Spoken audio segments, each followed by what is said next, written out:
안녕하세요. 에드먼튼 한인감리교회 최대원 목사입니다.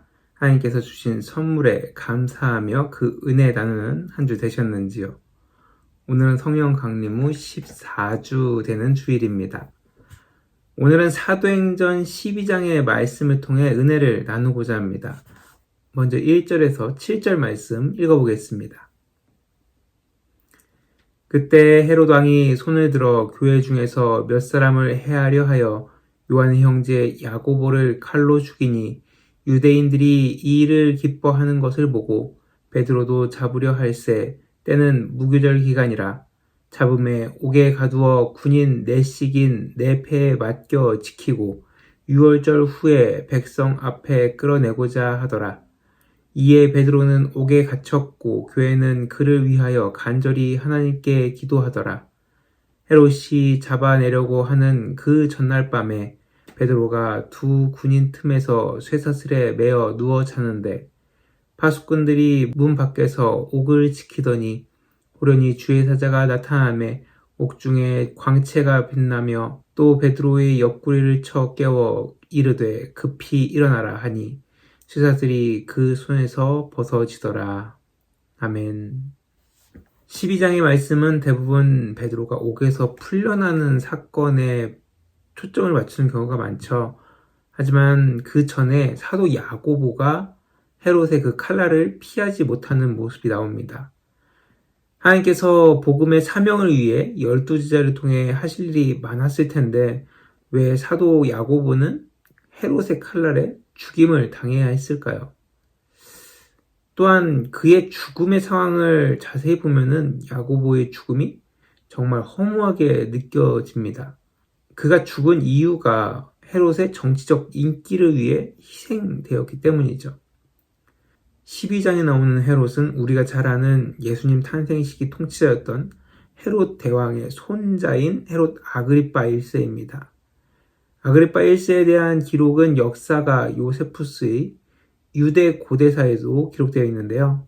12장 마지막에 기록된 헤롯의 죽음에 대해서도 요세푸스가 비슷하게 기록한 것을 볼 수가 있습니다. 중요한 것은 그가 사도 야고보를 처형하고 이후에 베드로까지 처형하려 했다는 것입니다. 그 이유가 자신의 권력을 유지하기 위함이었죠. 헤롯의 집안은 유대인이 아니었고 로마 제국에 의해 세워진 분봉왕 가문이었습니다. 그러다 보니 유대인들은 헤롯 집안의 왕권을 인정하지 않았고 유대 지역에 끊임없이 반발이 일어나면서 헤롯 집안은 로마 제국의 눈치를 봐야 하는 상황이었습니다. 그러다 어느 날 흥왕해가는 그리스도교 지도자 한 명인 야고보를 죽여야 한다는 유대 지도자들의 건의에 따라 야고보를 죽이게 되죠. 그러자 유대 종교 지도자들이 좋아하고 그를 따르는 것처럼 보입니다. 이에 헤롯은 그리스도교의 그 수장인 베드로까지 처형한다면은 유대 지도자들이 더 자신을 좋아하고 자신을 따르겠다 생각하면서 베드로를 처형할 생각으로 그를 잡아들이게 된 것이죠. 한마디로 야고보는 헤롯의 정치적인 인기를 위해서 희생된 것입니다.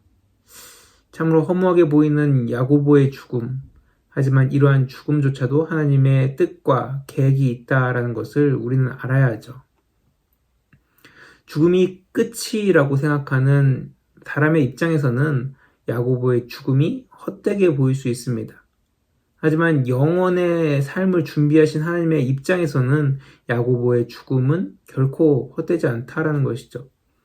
그를 영원한 하늘나라로 불러가시는 동시에 지금 이 땅에서 예수 그리스도의 역사를 나타내고 복음의 씨앗을 심는 일이 되기 때문이죠.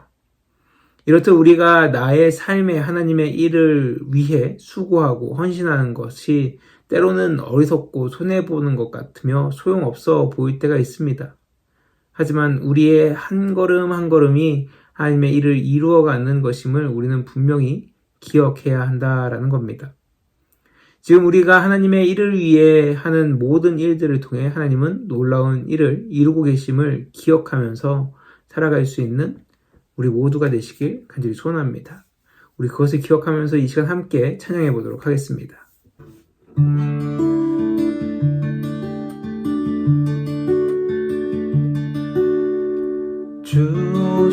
위해서 죽으시고 다시 부활하심으로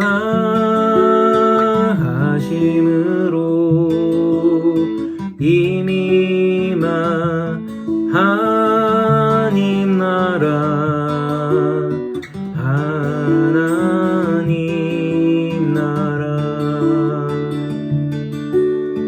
주님 다시 오실 때 회복되고 완성되어 영원까지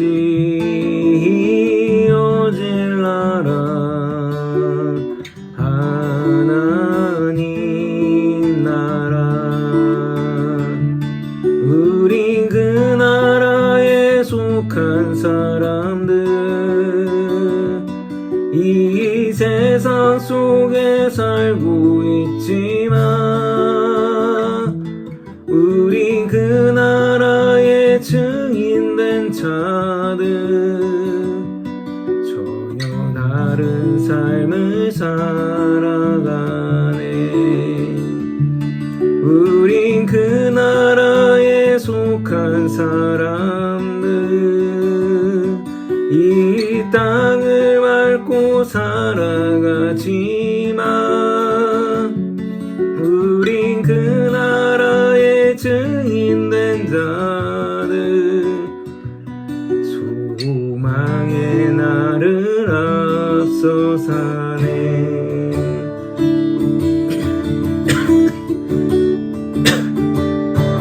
주 오셔서 죽으시고 다시 부활하심으로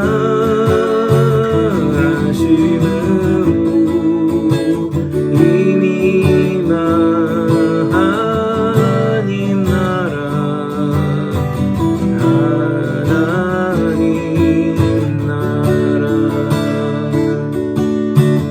주님 다시 오실 때 회복되고 완성되어 영원까지 이어질 나라 하나님 나라 우리 그 나라에 속한 사람들 이들 세상 속에 살고 있지만 우리 그 나라의 증인된 자들 다른 삶을 살아가네 우리 그 나라에 속한 사람들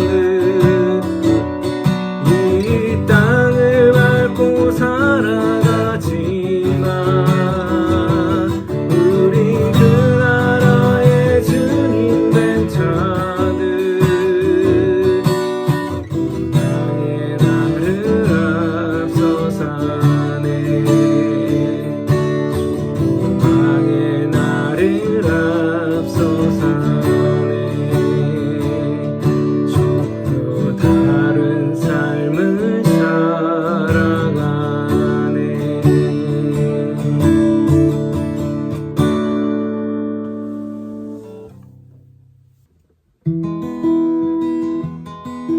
지금 서 있는 이곳에서 높임을 받으소서 내가 밟는 땅 주님의 땅이니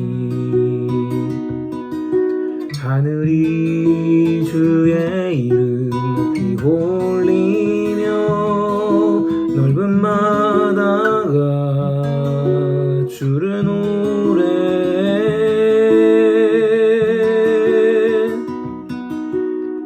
모든 만물 주를 영배 모든 입술 주를 찬양해 천지를 만드신 만물의 통치자 높임을 받으소서 받으소서. 내 평생에 주의 이름 높이며 어느 곳에서든지 주님을 예배하리라. 내가 밟는 모든 땅 아버지의 영광이 선포되야 하리. 찬양하며 주의 일 예배할 때 하늘 가득한 주의 영광 보리라. 나를 통하여 나의 입술을 인하여 주의 이름 높임을 받으소서. 지금 서 있는 이곳에서 높임을 받으소서. 내가 밟는 땅 주님의 땅이니 하늘이 주의 이름 높이 올리며 넓은 만화가 주를 노래해. 모든 만물 주를 영배해. 모든 입술 주를 찬양해. 천지를 만드신 만물의 통치자 높임을 받으소서. 평생에 주의 이름 높이며 어느 곳에서든지 주님을 예배하리라. 내가 밟는 어느 땅 아버지의 영광이 선포되야 하리. 찬양하며 주님을 예배할 때 하늘 가득한 주의 영광 보리라. 나를 통하여 나의 입술을 인하여 주의 이름 높임을 받으소서. 평생에 주의 이름 높이며 어느 곳에서든지 주님을 예배하리라. 내가 밟는 모든 땅 아버지의 영광이 선포되야 하리. 찬양하며 주님을 예배할 때 하늘 가득한 주의 영광 보리라. 나를 통하여 나의 입술을 인하여 주의 이름 높임을 받으소서.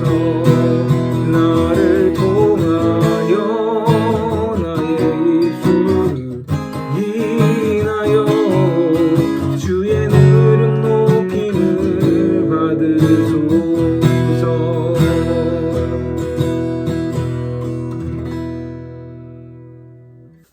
그렇습니다. 찬양의 가사처럼 비록 힘들고 어려운 상황에서도 우리의 헌신은 결코 헛되지 않을 것입니다. 1년 전에 한국말을 잘하시는 라오스 분 한 분을 전도하려고 했는데 그분을 통해서 놀라운 소식을 들었습니다. 그분 고향에서 열심히 복음 전도 활동을 하시는 현지인 목사님이 큰 전도대회를 준비하는 중이셨는데 괴한의 습격으로 돌아가셨다라는 이야기를 들었습니다. 인터넷으로 찾아보니 실제 기사도 찾을 수 있었는데요. 참으로 충격적인 사건이었습니다. 라오스에 꽤 오랜 시간 많은 선교들이 가서 복음을 전했고 이제 현지인 목사가 일어나서 복음을 전하는 중에 그러한 일이 발생했다는 것이 참으로 안타까웠습니다. 그 라오스 분이 이 이야기를 하시면서 이렇게 물어보더군요. 왜 그분이 그렇게 죽임을 당하셔야만 했습니까?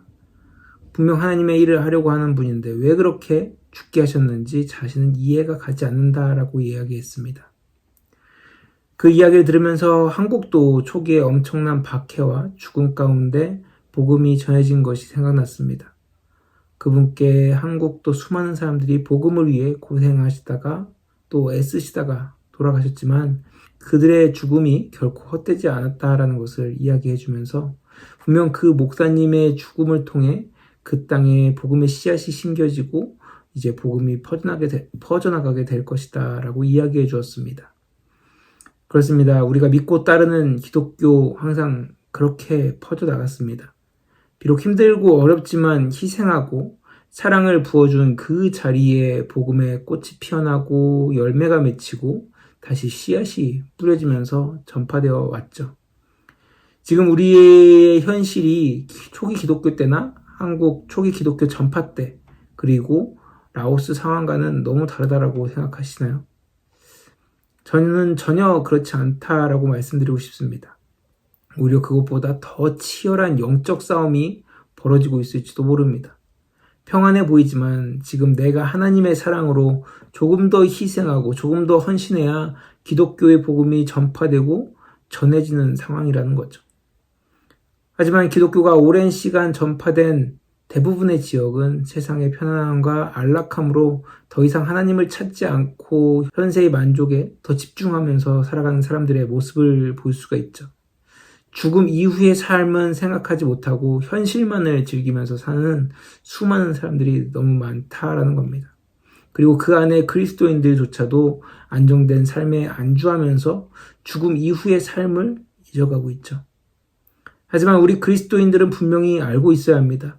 죽음 이후에 영원한 삶이 있고 그 삶에 있어서 가장 중요한 것은 예수 그리스도를 믿는 믿음이라는 것을 말이죠.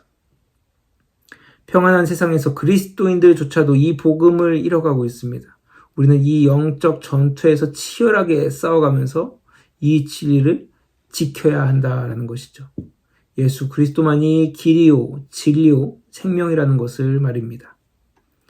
바라기는 이 복음을 분명히 기억하면서 하루하루 삶을 살아갈 수 있는 저와 여러분들 되시기 바랍니다. 지금 내가 편하고 나의 이익을 위해 행동하기보다 비록 불편하고 어렵지만 상대방에게 복음을 전하고자 하는 마음으로 참고 인내하십시오. 견디고 이겨내십시오. 그러면 언젠가 그 복음의 씨앗이 황무지와 같은 상대방의 그 마음 가운데 심겨지는 놀라운 일이 일어날 것입니다. 그렇게 힘들게 복음을 전하는 우리의 손길을 통해서 우리 주변에 복음의 꽃밭이 이루어질 것입니다. 그리고 그 복음이 열매를 맺고 씨를 뿌려서 주님의 나라가 확장되어 갈 것입니다. 이 일을 하루하루 이루어 나가는 저와 여러분들 되시길 간절히 축원합니다. 이 시간 마지막으로 꽃들도라는 찬양을 하려고 하는데요. 이 찬양은 일본 매백교회의 우치코시 치우시 목사님이 작곡한 곡입니다. 다들 아시듯 일본의 기독교 인구는 1%밖에 되지 않습니다. 그곳에서 어린이 사역을 하면서 이 찬양을 작곡한 목사님의 마음을 한번 생각해 보면서 이 찬양을 부른다면 좀 더 새롭게 찬양이 느껴질 것입니다. 그리고 이제 이 땅에서 기독교인으로서 내가 어떤 삶을 살아야 되는지 되새기며 한번 찬양해 보도록 하겠습니다.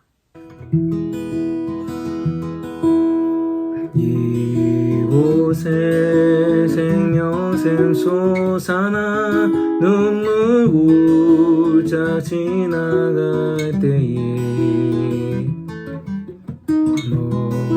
너잖아 열매 맺히고 숨소리 넘쳐나리라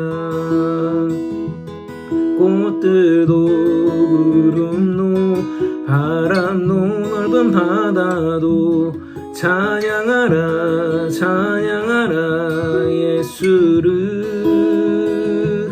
하늘을 울리며 노래 나의 영혼아 은혜의 주 은혜의 주 은혜의 주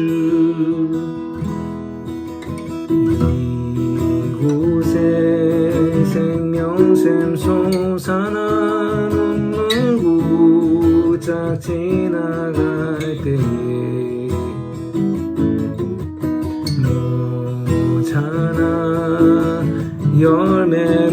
외치고 웃음소리 넘쳐나리라. 그날에 하늘이 열리고 모든 이가 보게 되리라. 마침내 꽃들이 피고 영광의 주가 오시리라. 꽃들도 구름도 바람도 넓은 바다도 찬양하라 찬양하라 예수를. 하늘을 울리며 노래 나의 영혼아 은혜의 주 은혜의 주 은혜의 주. 꽃들도 구름도 바람도 넓은 바다도 찬양하라 찬양하라 예수를. 하늘을 울리며 노래해 나의 영혼아 은혜의 주 은혜의 주 은혜의 주. 은혜의 주 은혜의 주 은혜의 주. 은혜의 주 은혜의 주 은혜의 주.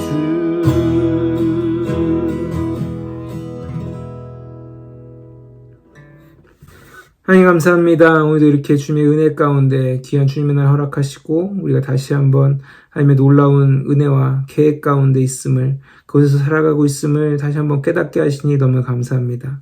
때로는 세상의 일들로 인하여서 실망되고 낭망할 때도 있고 어려울 때도 있지만 그 모든 것 가운데 하나님께서 함께 하시며 그 모든 일들 가운데 하나님께서 역사하고 계심을 우리가 잊지 않고 살아가게 하여 주시옵소서.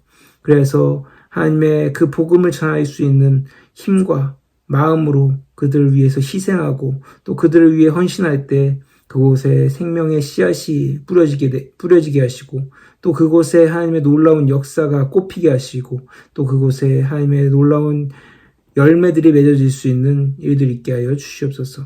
그렇게 하나님의 일들 하나하나 이루면서 나아갈 수 있는 내가 우리 믿는 자들 될 수 있도록 주님께서 함께 하여 주시옵소서. 주님께서 함께 해주실 것을 믿사오며 예수님의 이름으로 간절히 기도드렸습니다. 아멘.